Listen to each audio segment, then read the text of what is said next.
Here's the paradox. You want love more than almost anything. You think about it. You crave it. You imagine what it would feel like to finally be with someone who sees you, really sees you, and then someone gets close, and you destroy it. Not dramatically, not all at once, but with a precision that almost looks intentional. You pick the fight that didn't need to happen.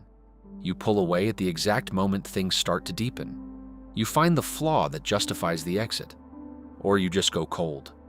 Overnight, without warning, even to yourself. And the person standing on the other side of it is confused, hurt, asking what happened. And you can't explain it, because you don't fully understand it either. You wanted this, you finally had it, and you burned it down. This isn't about commitment issues. It's not about being afraid of settling down. It's about something much older, much deeper. Something that was wired into you long before you ever fell in love with anyone. Today we're going to talk about why you destroy what you want most, what's actually driving it, and what's underneath the pattern that nobody ever names. If you do this, you already know the cycle. The beginning is intoxicating. You're open, present, hopeful. The connection feels real in a way that catches you off guard, and then something shifts. It's not a single moment. It's a creeping discomfort. A tightness that builds the closer they get. They say something kind, and instead of feeling loved, you feel suspicious. They show up consistently, and instead of feeling safe, you feel trapped. They look at you with warmth, and something inside you wants to run. So you create distance. You test them. You withdraw. You become someone difficult to love. Not because you are, but because pushing them away feels safer than letting them stay. And when they finally leave, or when you push hard enough that they have no choice, there's a moment of relief, followed by devastation, because you wanted them. You just couldn't let yourself have them. In the next part, we'll go to where this pattern actually starts, and it's earlier than you think. This pattern doesn't start with the person you just pushed away. It starts with the first people who were supposed to love you. Attachment theory shows that the relationships you had with your earliest caregivers create a template, a blueprint for what love feels like. Not what love is, what it feels like, in the body, in the nervous system. If your earliest experience of closeness came with conditions, your nervous system learned something devastating. If love was unpredictable, if it arrived and disappeared without logic, if the person you needed most was also the person who caused pain. Your body drew one conclusion: closeness is dangerous, not intellectually, cellularly. Your body learned that letting someone in means eventually being hurt. That vulnerability leads to abandonment. That the safer position is always 1 foot out the door. This is what attachment researchers call avoidant attachment, or sometimes disorganized attachment, when the desire for closeness and the terror of it exist simultaneously. You don't push people away because you don't love them. You push them away because love itself has been coded as a threat. The closer someone gets, the more your nervous system sounds the alarm. Not because this person is dangerous, but because closeness is, in your body's memory. And your body doesn't care that this is a different person, a safer person, a kinder person. It only knows the pattern.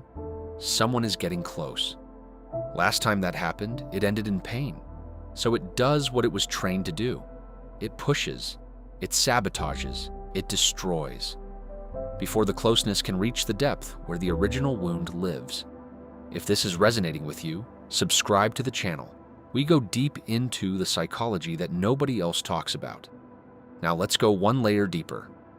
Because the attachment wound isn't the whole story, there's something underneath it that most people never reach. Underneath the attachment pattern, there's a belief. It doesn't have words. It doesn't announce itself, but it runs everything. The belief is this: if they really see me, they'll leave. Not the version you show the world. Not the curated, charming, early relationship version. The real you. The one with needs, with wounds, with the mess underneath the composure. Somewhere early, you learned that who you actually are is too much, too complicated, too damaged, too needy, too real. And the only way to keep love is to keep it at a distance where it never gets close enough to see the truth.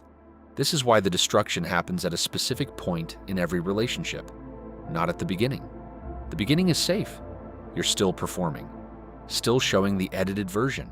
It happens at the threshold of intimacy, the moment where the relationship asks you to stop performing and start being real, where the other person starts to see past the surface, where the mask starts to slip. That's when the alarm sounds. That's when the sabotage begins.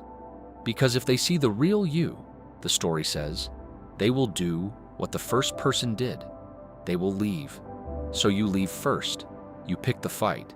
You go cold. You find the flaw. You create the exit before they can create the abandonment. And then you stand in the wreckage and feel the thing you were trying to avoid. Alone.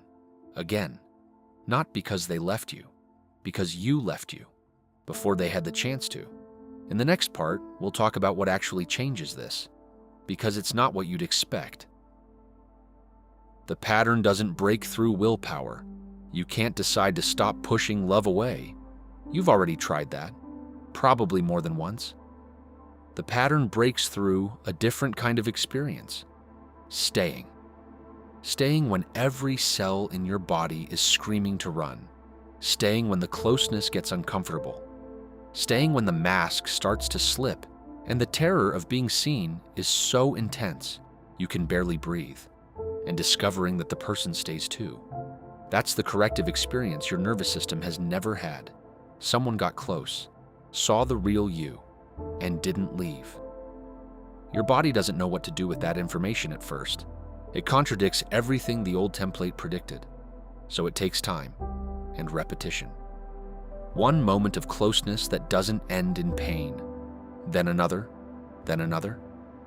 Slowly, the nervous system starts to update. Not through understanding, through evidence. Lived, felt, undeniable evidence that love doesn't always end the way it did the first time. This doesn't mean you need a perfect relationship. You don't. It means you need one honest moment where you let someone see you, actually see you, and you don't run. It means catching the impulse to destroy and sitting with it instead of acting on it. Feeling the terror of being known, and letting it exist without letting it make your decisions. The urge to push won't disappear overnight. It might never disappear completely, but it can stop being in charge. And the moment it stops being in charge is the moment your relationships stop ending the same way. Not because you found someone you can't scare away, because you stopped trying to. Here's what I want you to hear. You don't destroy relationships because you're incapable of love. You destroy them because love was the first thing that taught you pain. And your nervous system has been protecting you from that pain ever since. Faithfully. Automatically. Even when the protection costs you the very thing you want most. That protection made sense once. When closeness really was dangerous. When the people who loved you really did hurt you. But you're not in that house anymore. And the person in front of you is not the person who taught you that love ends in pain. The pattern is old, but you don't have to be loyal to it. You can stay, even when it's terrifying. You can let someone see you, even when every instinct says hide. And you can discover, maybe for the first time, that being known doesn't have to mean being destroyed.